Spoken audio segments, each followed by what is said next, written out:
Broadcasting live from the Business RadioX studios in Phoenix, Arizona, it's time for Phoenix Business Radio, spotlighting the city's best businesses and the people who lead them. Welcome to From Zero to Revenue, the show that features the journey of successful business owners from around the world. I'm your host, Chris Yap. Today, we are here to discuss how two very successful business owners transform their passion and ideas into revenue. I'd like to thank our sponsor, GabTech Global, your go-to company for virtual assistants. You can learn more about their services at www.gabtechglobal.com. I am very excited to introduce our guests today. Please welcome Nat Nickele, Managing Attorney of Nickele Law Office. Peter of PrimeView, welcome to the show. Hey, how you doing, Chris? Good. I'm super excited to have you guys here. We might have lost Peter there, and so let's see let's wait for him to rejoin. But Nat, how have you been? How are you coping up with all this crazy things happening in the world today? Well, when coronavirus first hit, I thought, man, I wonder how that's going to affect my business. I was anticipating everything to slow down, but I'm in a profession when people call me when they're scared or in trouble. So business tripled and productivity halved. I worked from home, 3 little kids at home, found myself calling the court and doing trials from the middle of my hot garage. It's been interesting. It's been good. Awesome. Well, tell us about what you specialize on. What's the practice about, so our listeners can learn more about your firm. Officially on paper, I do a lot of civil defense. People getting sued. Usually, it's for some sort of debt, estate planning, probate, real estate stuff. But what it really is that I get a lot of referrals for complicated cases. My clients usually say, when I ask how they found me, they said, well, I was at some other attorney's office. And they said, that case is kind of strange. You should go see Nat. He'll figure it out. Certain types of cases are complicated because they go into different areas. It might be someone's dead and they're in the middle of a contract. What do you do? It's hard to know what even court to file in half the time. So I get a lot of those, and it's pretty interesting. So Nat, we've known each other for a long time, and you've helped me. You're my legal protector. Fortunately, we haven't worked together too many times, right? But we've known each other, I think, since 2012, and you've had your practice for a long time. Growing up, and you've shared your stories with me, growing up. But has this always been your dream?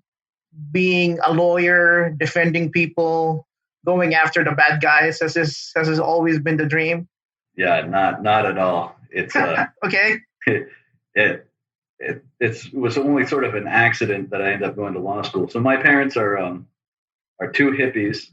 I had no pressure to get an education or the point of success. It was just education is fun because you learn things. I only decided to go to college because my older sister had gone to college and I liked hanging out there. That was the entirety of the thought that went into it. I mean, I did well in school, enjoyed myself, liked learning. It wasn't until just some random incidents with professors in college that it ever even occurred to me that law school might be something for me. I was picking my college classes. I go through the course catalog and go, well, I don't know what that is. That looks interesting. I'll try that. Just kind of as it so happened, if I had an hour between class, it wasn't worth walking back to my apartment complex. So I'd hang out in faculty offices because there was AC there, Right. Brilliant. Someone's door would be open and I'd say, hey, what you doing? Talk to the professors and they tell me about the classes they were taking. So my second semester freshman year, I had already convinced a bunch of professors to let me take their 400 and 500 level classes without any prerequisites, just because it was interesting. My sophomore year, or my junior year of college, the dean and a bunch of professors basically sat me down for an intervention.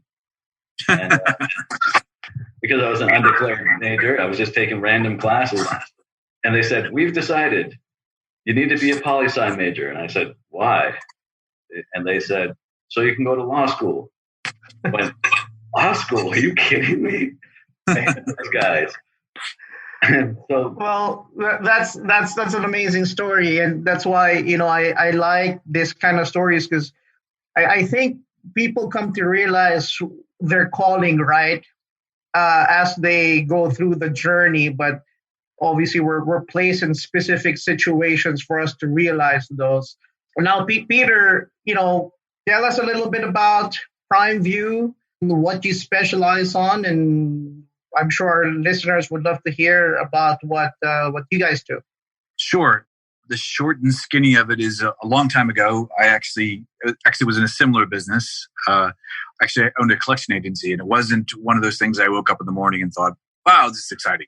So this thing called the internet came along, and I thought this was a little more exciting and interesting because I'm more of a creative kind of person than what I was doing at the time, and wound up helping some companies get started in the internet stuff, and then thought it would be inappropriate in my early mid-20s as a good career change. So 24 years ago, when modems were, and AOL was really exciting and modems were there, I started the company in Hawaii.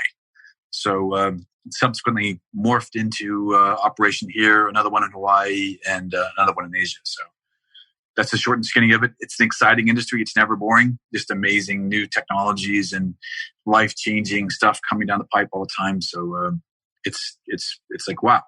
That was fitting. I can actually relate to his conversation about the being in the garage, having those conversations, because I have, at the same pandemic thing, I had my wife and my son running around, and I would go to the garage to make those phone calls, or into the backyard or different places like that to get set up. So it was kind of an interesting thing, because I can completely relate to how we adapt to the environment we're in and try to do well. I never, of course, did any court cases or anything exciting like that, but a number of conversations. So.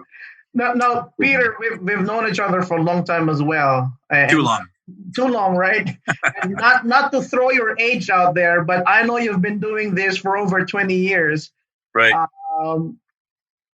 Has this always been the dream? I mean, what was the dream? What was like your idea before PrimeView came into a realization, right? What was your aha moment? Before that, I owned a collection agency. It was just, I always loved business and marketing and stuff like that. So that was always been an exciting arena for me. And then this just became the opportunity. I was able to actually work with business owners to create different things and, get new projects rolling. And that has been the hook that has kept me going. It's just fun. I like figuring out new companies and how to accelerate their growth and work with the challenges they have and stuff like that. So that's awesome. Kind of the summary of it. Yeah. I see. Perfect. Now, Nat, I know it wasn't exactly the dream, kind of growing up, but, why did you become an attorney? And tell us, what is it that you love about your job? A good mental image about how my life works is just imagine a dog that takes itself for a walk. What's over here? I don't know. All right, I'm going over here now. After my professors told me to be a poli-sci major, I went, all right, I guess I'll try that. And they had warned me. They said, you ask a lot of questions, you get a regular job, your bosses are going to hate you for it. Said when you're a lawyer, you get paid to ask questions. I love that. Right. So, I went, okay, poli-sci major. I still wasn't sold on being an attorney, but graduated, went and got a job for a few years, realized they were right. And my bosses were not big fans of me going like, wait a minute, can we do this? Kind of got fed up with it and looked at my wife one day and went, well, maybe I'll take the LSAT, which is the entrance exam, aptitude exam, to see if you can make it as a lawyer. I got a good score. So I sort of shrugged again and went, I guess I'll try for law school. And I filled out an application. They let me in. So once again, I went, okay, I guess I'm going to do this now. Right. Went to law school, stood out like a sore thumb, took the bar, passed on the first try. And it was, I had never had much of a plan. Everyone else at law school had wanted it since they were a kid. It was a big deal. Their parents were lawyers. I didn't know what I was doing. And that's the pain and suffering that you would soon incur by following that path. Yeah, there was a lot of pain and suffering, but it's funny now, so it's okay. Right, exactly. Law school is a 3-year hazing. Right. Some of it necessary, a lot of it not. I accidentally got a job pretty much right out of law school just by talking to a guy, and he liked me and hired me on. What I saw as I started working for someone else was that when I'm on my way to fixing one thing in someone's life, I would notice a bunch of other stuff that was wrong. Hey, maybe I can fix that too. And my bosses didn't like it too much because they said, no one's paying you for that. That's what led to me kind of opening my own practice a little bit more wider scope, because most lawyers, you come in with a problem, they'll look at the problem, and they fix it. But what I like to do is look at someone's life and say, why are you doing this? What brought you here? And have it more of a complete approach. So what I like is that people come to me and they need help. How anxious do you have to be to go to a guy that you don't know in a profession that's, expensive and known to be scummy, and ask for help? You're a person that's out of answers, and you need to have some hope. Right. So I think my favorite thing about the job is, I've been in that arena a lot more than other people, and I know what to do, and be able to tell them, look, it's going to be okay. We can get through it, to watch them kind of breathe out. So I like doing that, and I like that nature, the people part of it. So you're not the typical lawyer that, at least I imagine, when you think of a lawyer, right? You're not stiff. You're not serious. I mean, not in a bad way. And you don't even advertise, right? But, you see bosses here in Phoenix with like this giant signage of like law firms and stuff. You don't ever do that. And your website, it's very nat. So how does that work for you? Obviously, it's been working out for you because your website's been the same for, I think, since I've known you. Yeah. But you get a ton of referrals, and you actually, I think you were telling me a few times that you had to say no to some clients just because you've got so much. How does that work out for you? Well, I ended up turning down more work than I take, but some of it's just a mystery because I just sit here and people show up. But I think what's happened over the years is when people come to me, they like me, and because it's hard to dislike someone that cares about what's happening in your life. That's right. There's a certain ethos that's formed when you really believe that someone cares about you. Mm-hmm. You talk to them more. How many times have you gone to a doctor and it's just, the doctor's just a blur in and out of the room. So I had to work for myself because I'll take an hour to talk to somebody just to get to know them a little bit. But then I start understanding them a little bit more. I do that with opposing counsel in cases too. One of my top 5 referral sources is opposing counsel attorneys, because, they're part of the equation, and I talk to them, they're people. It's a really stressful job that not that many people can appreciate. And so I'm just not a jerk to them either.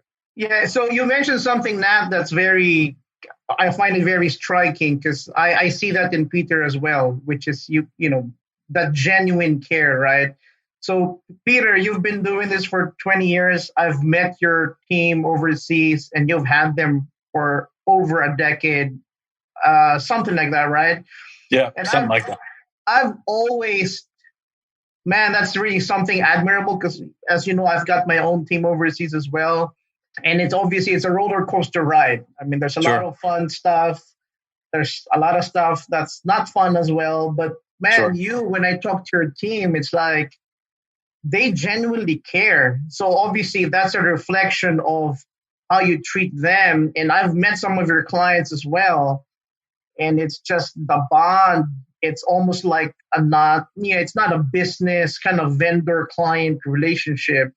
So how do you do that as well, Peter? I'm sure it's innate in your character. Obviously I've known you as a friend for over 10 years, but how do you actually develop that culture in the organization? Because obviously clients and employees, they feel that. Yeah. So you have to be part crazy to... I know you are. Right, exactly, to deal with all the fun and stuff like that.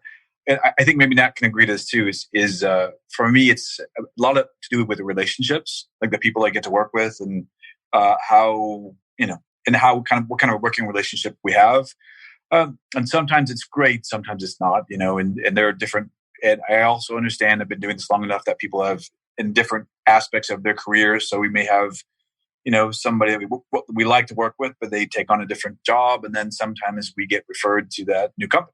So that's always been a way to, that's always kind of, so we get a lot of our business also through referrals, but of course, we eat our own dog food, as it were. So we create and do all the marketing and managing stuff like that we promote to customers. So we know it works.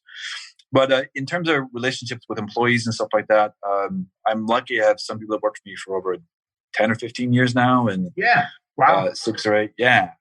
So I try to be, I don't get really stressed under pressure. And I try, at the end of the day, the buck stops with me, with my customers and clients. I mean, we make mistakes. My team makes mistakes. I try to look at those mistakes as learning opportunities, so that explain like, okay, this is a screw up. We made a mistake.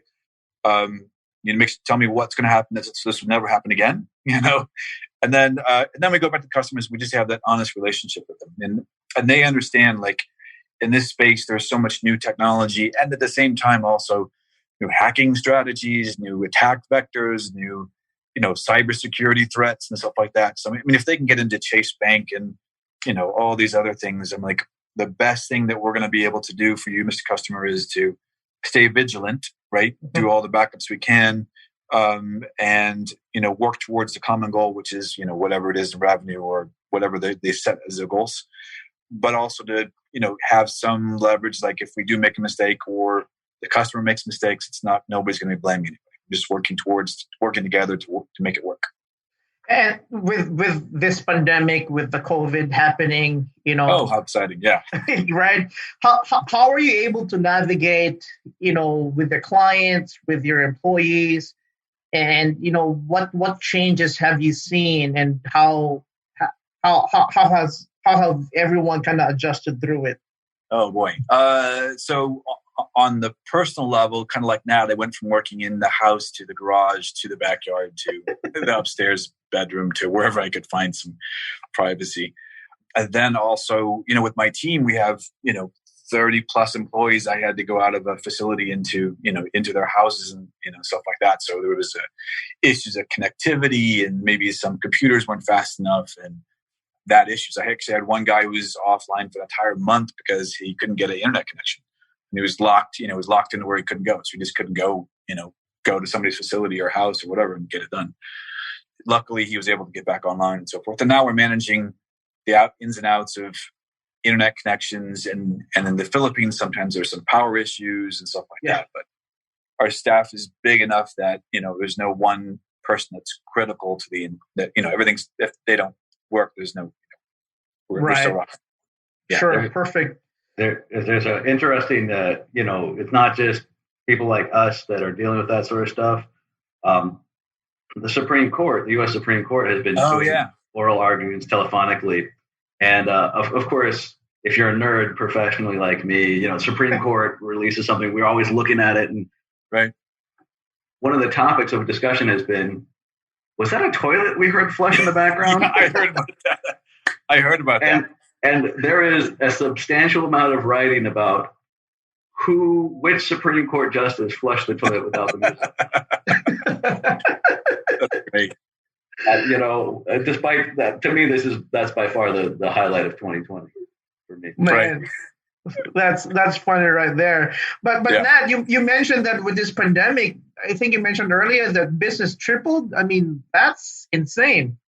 Yeah. I mean, how's this? Obviously, it looks like you should be thankful for the pandemic, but obviously, I don't mean that in a, But what have you seen change? I mean, why are these people panicking almost? Well, I got a pretty good variety of clients. It kind of went in waves. So first, it was all the small business owners that had commercial leases. Mm-hmm. Worried about, what's going to happen. Mm. And so we spent a lot of time for about a week straight talking about force majeure, the legal term for sort of act of God interfering with, what do you do with your lease? And of course the landlords were trying to figure it out. Right. About that time, I was getting lots of calls from women planning their weddings that had venues cancel on them and then wouldn't return the money. We just all kind of rolled with it. Then I had clients calling me about PPP loans and SBA loans. Mm-hmm. And then what was really interesting was just like I started doing a lot more stuff around the house that had been on my list of things to do, I think estate planning and a few other legal stuff, people were finally getting around to it. I mean, they were either afraid they're going to die or reminded that death happened. So they're like, hey, I need someone to do my will. And so for about 20 days straight, I worked till probably 2:00 in the morning every night. Oh, I remember those days. Oh man, I had so much. I'm getting text message from you like 1 a.m. What the hell? Right. And I get excited about all this stuff. I like ideas. I like helping people out, but it was just a lot. And so it was a bunch of new clients. And then also all my old, 10 years worth of clients calling me up. I want to update this. I want to change this. And it was a lot of work. So, just to kind of be mindful of our listeners are, a lot of them are professionals. A lot of them are entrepreneurs. A lot of them are professionals who want to set up their business as well. I think a big topic when people try to decide and set up their business, obviously the sales, the marketing piece is a critical portion of that. So I'm going to ask this for Peter. Peter, what are your thoughts or what advice can you give to those people who are setting up their businesses right now? I mean, I'm just assuming, look, we've got over 30, 40 million unemployed individuals right now in America. And a lot of those, just like what happened in the last economic downturn, a lot of those finally, established their businesses that they've always wanted to, right? Right. Well, for those who are about to or putting their business together right now, what's your advice on a marketing perspective, what they need to do first on how to get their clients?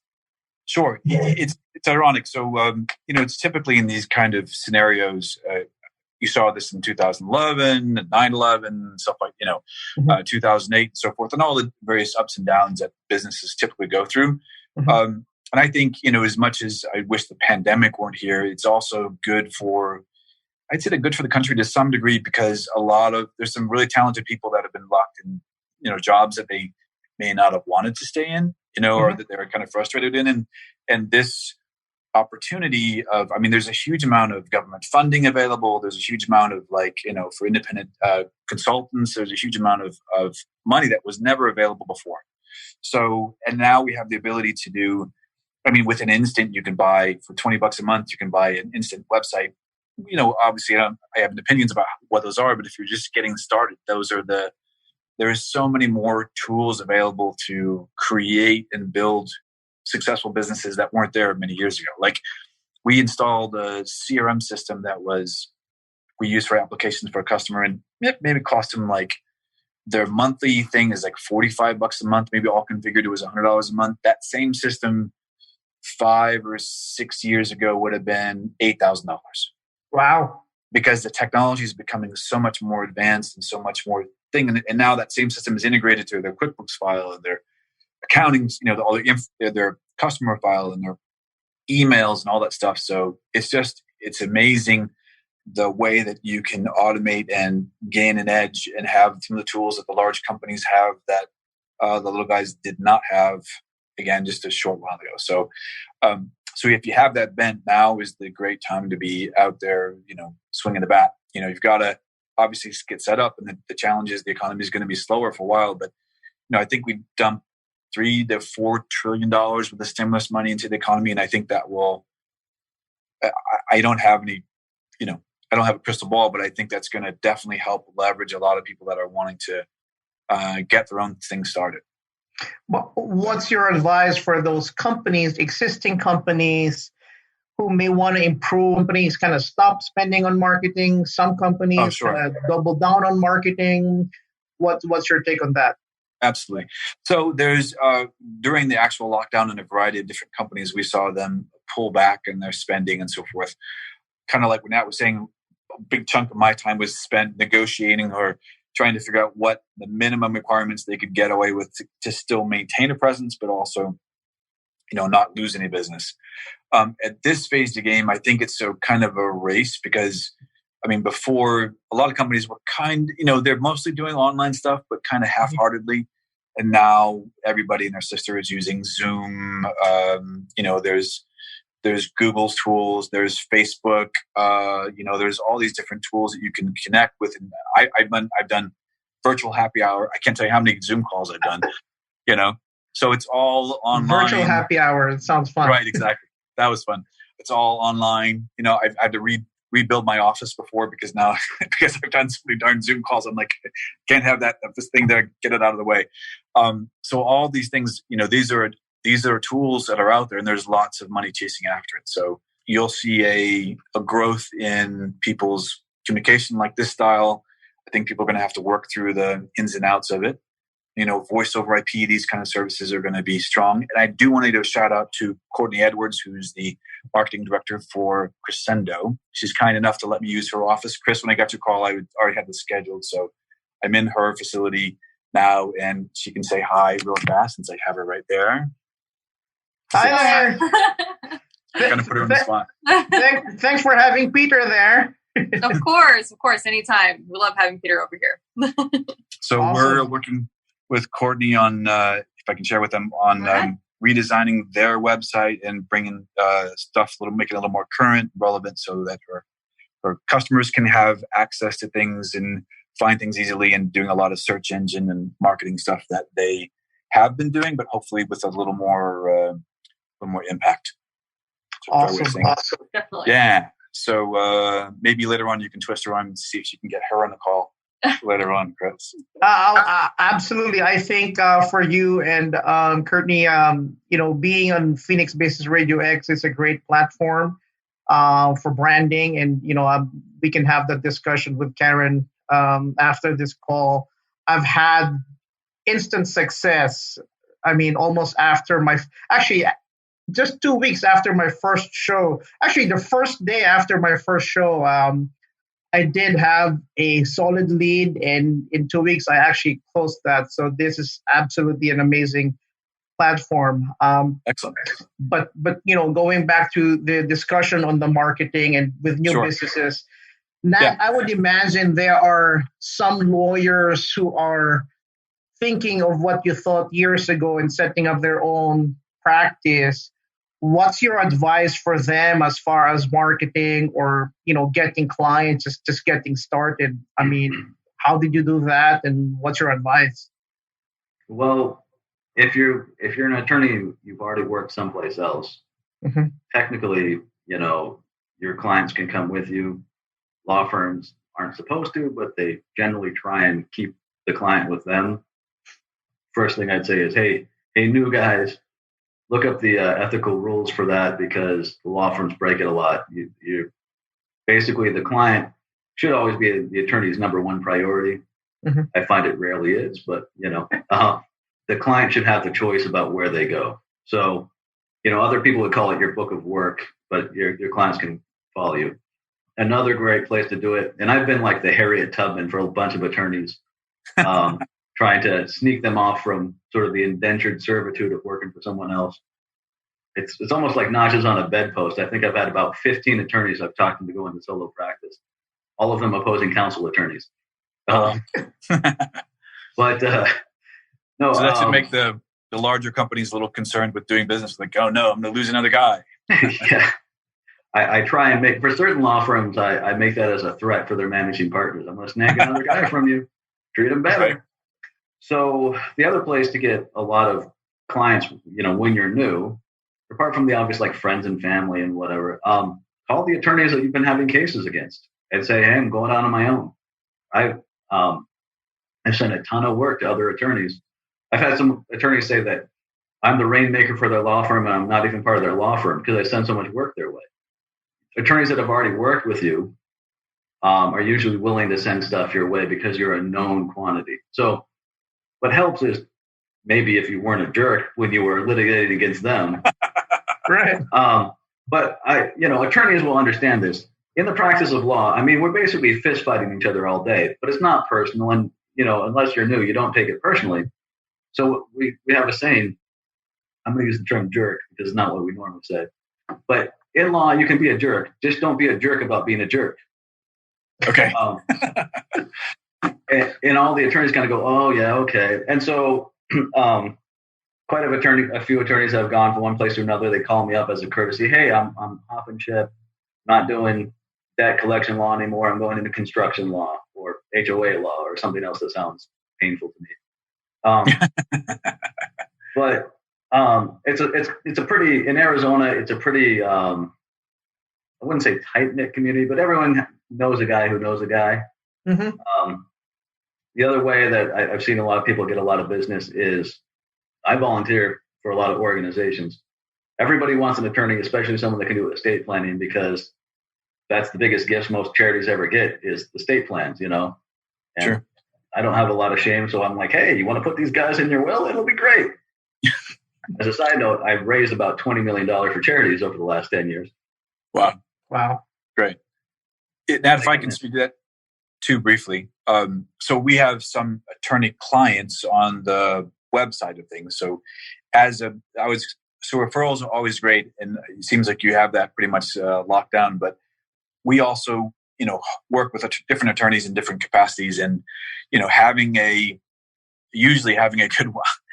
good website that, if you're getting referrals from other places in the country, what makes you look legitimate adds like the credibility factor, because a lot of times it's, somebody says, hey, this guy is great. And then they go look him up on LinkedIn and they go to the website and stuff like that and establishes, okay, oh, this guy's got experience. He's got tenure. He's got so forth like that. So I would add to the kind of what you're sharing is a professional looking website. And we're seeing on the marketing side, things that are gaining traction are YouTube videos, interviews like this, content that's relevant to your consumers. So if you're doing personal injury law, having stuff about auto accident insurance, or if you're doing, estate planning, having testimonials or stories of stuff that you may have participated in, those things to also gain traction, at least on the web, assuming you have the competency and stuff like that you're working on. Mm-hmm. So, and then on the marketing side, we have customers that spend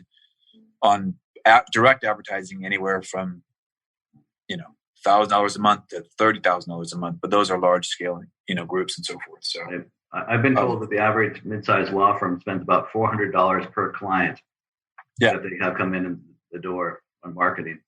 Yeah, that's the acquisition cost. But then, in your business, basically, it's one of the things customers, Chris, that's a good point. One of the things you want to look at is with your new business is what does it cost you to get a customer in the front door? And this is the acquisition cost, right? And for instance, if you're selling them a service that's $4,000 and it costs you $400 to get them in, okay, good. It's a good deal. We'll do that all day long. If it's something that costs you, $50 and you can only make $100, that's not a good deal. So the acquisition costs and what we call the lifetime value of the customer, because that it sounds like people, once they do business with you in one area, they're going to ask you, hey, can you do my estate planning? Can you do my this or whatever? So the value of that customer goes up from just, that first transactional sale to, other ancillary products or other products that they can add into it. And that's where the value, I think, of the relationships of the, working with the customers and stuff like that can really be valuable. And that's what's smart to turn them away. If you don't have the capacity to deal with it, then it's better to say, you're not my best and ideal customer. There's lots of great people out there. Go forth and let me follow these. I was lucky enough to hang out with a bunch of old lawyers. Cool. I do a joke about that. Sorry. Yeah, it does sound like a build-up, right? But one of them told me the customer you turn away is more important than the customer you take. Especially when you're dealing with people in crisis. Yeah. There's people that'll cling on to you, and they'll take 90% of your time. Yeah. But they won't make 10% of your income. Right. And so every young attorney that I've talked to that I've helped get started, we all take the wrong client sometimes, you know? Yeah. But you kind of you learn from mistakes. So I'd say that the marketing strategy you gave, I see those, they're good, solid tips. But one of the things I would add to it is know what you want to practice and what you don't want to practice as an attorney. And then think about what type of needs your client have, what they have. Like I got my start in a kind of a smaller law firm, and it was really, hey, new guy, here's all the cases everyone hates, right? And it was debt negotiation, complex estate litigation. It was just the stuff that sits on someone's desk and they sneer at it, so they just gave it to me. Right. But there's these areas where there's this overlap, so that people came in with a bunch of debt, and then I started noticing that, well, why did they find out about the debt? Why is that a problem now? Well, because they're applying to get a house. They want a loan for a house, and now they find out they have all this debt that they need to deal with, right? Because it's on their credit report. So I learned how to fix credit reports. And then I learned about real estate law, and I learned about mortgage loans. And it just sort of naturally became this thing. So when people would start coming into me, I understand where they are as a person. That becomes that like sort of natural vertical integration that you're talking about. Sure. Absolutely. There's something called, and you probably just been doing it so long it's intuitive, but now we have what we call a buyer profile. The buyer profile basically is like, and Nat, I'm just making this up. So you'd say, listen, I'm looking for somebody that's going to have maybe some debt issues. They need some real estate planning. They need some mortgage acquisitions. They're going to do these things. And that's maybe, I'm just making this up. That might be an ideal kind of customer that you would look for. I would say for new businesses too, you want to take, and there's some great, on our website, PrimeView.com, plugging, there's some websites. We have all kinds of articles that I write on about these kind of things. You can find buyer profiles, which is just taking a few minutes, and kind of like what Courtney and I have done is working on her stuff where who's the ideal customer that needs a voice over IP service? Who needs to, as a business, if they're going to switch over to their service, what's that person look like? Are they an IT? Are they a decision maker? What's their age? What's their they're not ethnic, but their income bracket, educational bracket, and so forth. And a lot of great tools online that will help you define that. And the more that you know who that customer is, the more you can target them online businesses, or at least listen for, ask those kind of questions when you're doing the interview process and so forth. And really helps. You'll be a better, I don't guess the word salesperson, but you'll be a better vendor or solutions provider if you know about those people than not. Sure. So again, as we talk about, the stories of, building businesses, starting, and you guys have been doing it. You've had your practices and businesses for each over a decade. With the challenges that you get, because obviously it's nice, when you're excited, you're setting up, you're excited, right? But the reality is, as you go along the way, it's not easy. Like I'm reading a book right now called The Millionaire Fast Lane by MJ DeMarco. He's actually local. He's here in Arizona, the author. And he said, if you're going to be owning a business, you need to be comfortable in the off-road, traveling in the off-road, the bumpy road versus the paved road. And that spoke to me so much, right? So for those who are looking to establish their own practice and have their own business, I think it's just fair for these guys, for them to understand that, hey, this is not easy. No. I'm sure you guys have had those moments where, why the hell am I doing this, right? And I know, Peter, you and I have had those kind of discussions. Sometimes several times a week, yes. Yeah. So what would you say is, how do you kind of get past those moments and kind of stick to doing what you're doing? Because obviously you guys have done it a few times. I don't know, Peter, if you want to start. Is there a formula for you to kind of appease yourself so you can focus on why you're doing that? What's your technique? Again, you have to be partially crazy. I think that's really kind of a fundamental thing. When I say that too, it's like, it's not easy. The most difficult thing you can probably do to yourself is to go pursue a business or try to do it on your own. You're dealing with, you have so many different hats on and so forth. Now, the personality type you have needs to be somebody that can deal with some level of rejection and pain and suffering and so forth, and not take it personally, right? Right. You have to recognize that, hey, this person, it may be just a bad day for them, and this is not the right time to call and talk to you. And that's the deal, right? And to just not take it personal. That's the biggest thing I would say is don't take it personally. And sometimes the service that you're offering is not the right service for them, or, I've seen it too, where I got everything locked down. We're going to sign the documents, and the customer all of a sudden comes something out of the left field where his brother's sister's cousin told him about this new thing that is supposed to be exciting, and whether it has any kind of accuracy or whether it's accurate or not, that's their excitement. Or a lot of owners have the new shiny things like, oh, I want to do this thing, So just don't take it personally. And the other thing I would say is you want to learn and develop some good personal skills.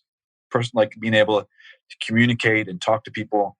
Again, not take things personally when they get upset about things, and also being able to communicate, to clearly define what your value proposition is. Like, what are you offering them, and what are they going to get when they have the service, and why would they want to take action on? Right? If you can map that out in your sales presentation and what you're doing, it's going to make it easier for customers to want to work with you. Sure. Gotcha. Now, Nat, in your case, I'd say it's a little different because I've heard stories from you. Like, you've got cases where, man, it's just really depressing, right? So you've got that combination of like going through within yourself the challenges, not just of the business, but the actual case. I mean, I remember you were sharing one time where it was a story of kids being abused. I mean, just hearing that, man, it's so deflating, depressing. How do you deal with that? And you've got little kids yourself, so how do you kind of separate the emotional side of things with your practice and stay sane without getting drunk? Well, that's sweet of you to think I stayed sane. Well, I mean, I think it's a combination of things. One is, I say a big advantage I have over a lot of attorneys is a good thought out worldview. Okay. I think a lot of attorneys, their identity is in being an attorney. Really, that's a big deal to them. I knew who I was before I became an attorney, and I was all right with it. And so I'm not trying to scratch a lot of these itches that I think that other attorneys are. I don't really care about what type of car I drive, just so long as the AC works. Especially now. Yeah. I've been in Arizona a long time. I'm used to the sweat stripe on my back. Yeah. But so I'm a Christian in a way that means something to me. I'm not pushy about it with anybody, but what that's kind of put me in my own headspace is, I say, there's 3 rules to Christianity, really. Know who you are, know who God is, and don't get them confused. Okay, good. I like that. Life isn't really about me, and it doesn't have to all make sense. So part of it is just the expectations that, I say that my complicated theological structure for determining God's will for my life is who walks in my door today? Oh, it's you. Well, that was easy. So by having more of an open expectation about what my life's going to be like, that helps me deal with the stress, because people call me and, I have to cancel all my plans for a day because somebody's, life is on fire. And just kind of, if you understand that's just how it goes. And if you've had kids, you understand this is how it goes. You have a plan, but life is not going that way right now because suddenly you need to get your kid a new pair of pants or something, that's just how it goes. And the other thing is that I feel grateful. I've seen a lot of hard stuff. Before I became a lawyer, I've seen a lot of hard stuff. Grew up in South Phoenix, and the cops had a saying there that if it looks like a duck and quacks like a duck, that guy's probably on crystal meth. So a little slumdog millionaire, right? I've seen a lot of bad stuff, but when people come into my life now and they're in tragedy and they feel like they're at the end of the rope, I know how to fix that stuff. I know how to bring them that relief. And so, like the case that I was telling you about where there's some kids being abused, get called from worried adults that are really concerned, and I know the next step. And so it's personally satisfying. That why it's horrible to hear about it. What really makes it horrible is the helplessness that comes with it. Like, but to be able to do something and help give someone else the power to do something takes a lot of the sting out of it, you know? Wow. Yeah. Sure. That's amazing. That's amazing. That's definitely a gift you have, is the ability to make a difference in people's lives.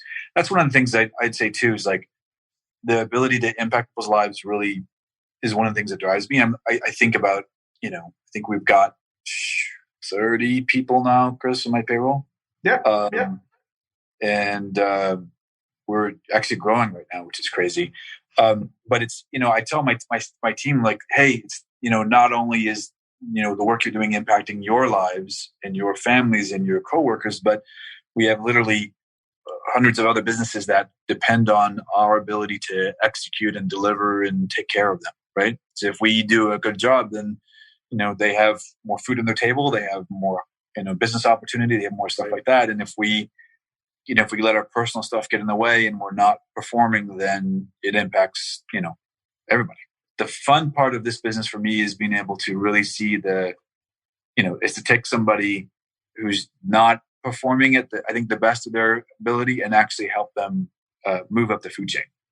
Right. So, and you mentioned something there that's it's really why I do what I do, as far as, with the business, being an entrepreneur, the impact.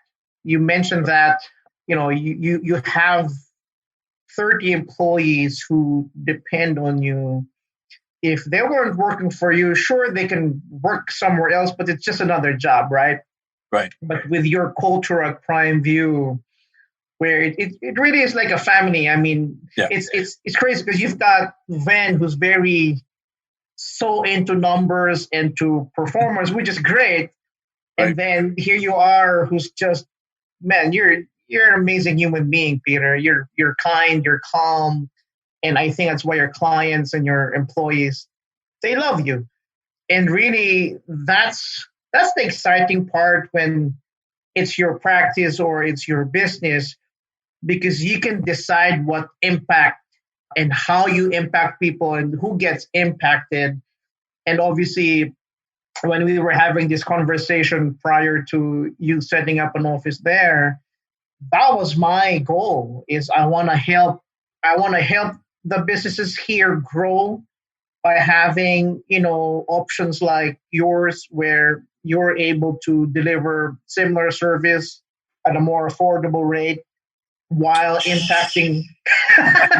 Am I lying? Don't tell anybody. Don't it? Yeah, right. And then while impacting the lives of those people, and Nat, we've had this conversation, a lot of this kind of conversation in the last few days as well. See, I think that's the amazing thing when you're a business owner or you own your practice, is just the impact you have for the society and people, just the human beings. And that's my why, and it's amazing. That's why, it's kind of my fuel, why we want to keep growing. Sure, the money is there. It's important. We need that, right? But aside from that, it's the impact you create. Man, it's pretty amazing. Your impact's kind of different. It's not just the money part, but dude, you're really saving a life, right? The future of that child could have been completely compromised if it wasn't, through the steps you've actually advised to them. And obviously, Peter, with your clients, sure, you're making this revenue, but the money they spent is actually making them money as well. And in effect, they get to hire more people in the US. Man, I love it. It's just, it's amazing. Sure. One of the biggest things that I've done that I'm kind of most proud of, but really had a big impact, is we built a website for the Arizona Department of Education. And that has like 6 million people a year look at the website. If you're a parent, looking for anything from school finance to how your district is doing to Indian affairs, there's like there was 52 different government divisions in that project. Wow. 4,000 pages. It was crazy. But it was a fun project because at the end of the day, my entire team could look at it and know that we, that we had an impact on all those lives. That we were doing something that literally was impacting the state, parents and children around the state. So that was fun. Man, that's amazing. Well, we've got about 7 minutes here. So, Nat, I'm going to give the floor to you. What advice can you give to lawyers who are setting up or thinking of setting up their own practice? Are you encouraging them to actually set it up or don't? But kidding aside, what advice do you have for them? Probably the first thing I'd say is talk to your spouse because they have to live with you doing this. And I got 3 young kids at home, and sometimes I'm coming home at 8:00 at night, more than I'd like to admit. Sorry, Corey. Sometimes I'm coming back at 2:00 in the morning. Sometimes I'm in a bad mood. So that's the first thing is you got to know what you're fighting for, right? I like my wife. I like my kids. I like my house. I want to go back and live there in this life that I've made. And I'm not willing to trade that for being an entrepreneur. So that's the first thing I tell people is think about what you have to lose and gain, what you actually want. A lot of lawyers, I say, sacrifice their life for a partner that doesn't care about them. I'd say the other thing I'd say is very few people are true utility players when it comes to being a business person, especially lawyers. I think most lawyers become lawyers because they don't want to take math classes in college. I'm a B-type personality, which is kind of weird for being an attorney, maybe weird for being a human. I surround myself with A-type personalities, and I tell them specifically, you're hired to nag me. You're hired to keep me on track because I'll wander off and look at shiny things. And I know I need you, details person. And I think that was the hardest lesson for me to learn because I'm a smart guy, but man, I'm bad at some things, Right.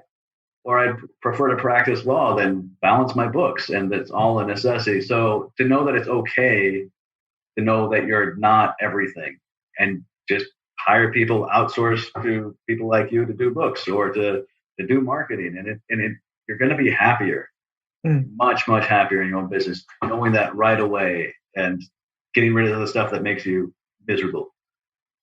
I would encourage. Find good people and surround yourself by them. Right. And Nat, for those people who want to get a hold of you after this show, what's the best way to connect with you and continue the conversation with you? Usually call or email me is the easiest way. Can I give out my office and website, do the plug like that? Yeah, please do so. Yeah, for sure. My I'm looking at it now.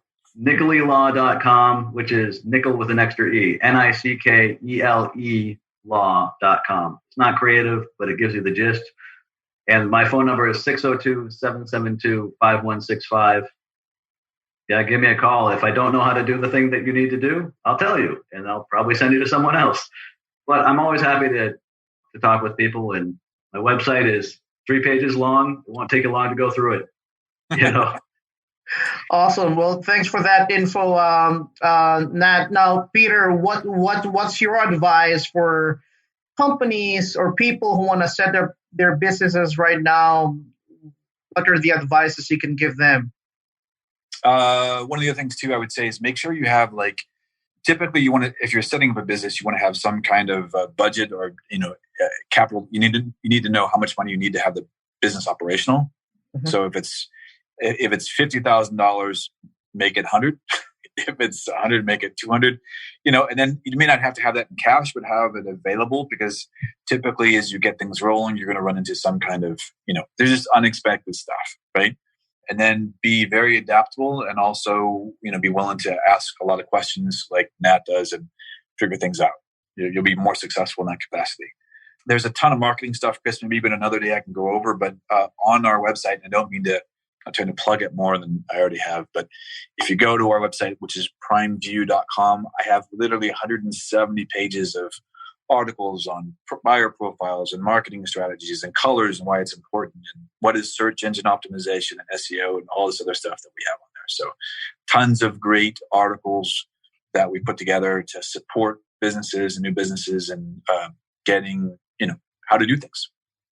Awesome. So, yeah. And well, you've given your website. I mean, for our listeners who want to connect with you personally, I mean, are you open to giving your email or phone number? Sure. Because every other spammer has it also, so it's not a big deal. It's been around for so long. So I'm just simply peter@primeview.com, and the office number is, which best way to reach me at is 480-970-4688. Again, 480-970-4688. I've had that for about a long time. Many years. So. Perfect. Well, this has been an amazing show, guys. Thank you so much for being here with me today. So that concludes our show for today. Again, thanks for your time. Thanks for spending it with us. Again, this show was brought to you by GapTech Global, your go-to company for virtual assistants. You can visit them online at www.gaptechglobal.com. This has been your host, Chris Yap, of the podcast show From Zero to Revenue. Remember, as what Stephen Covey said, all things are created twice, first in the mind, then in reality.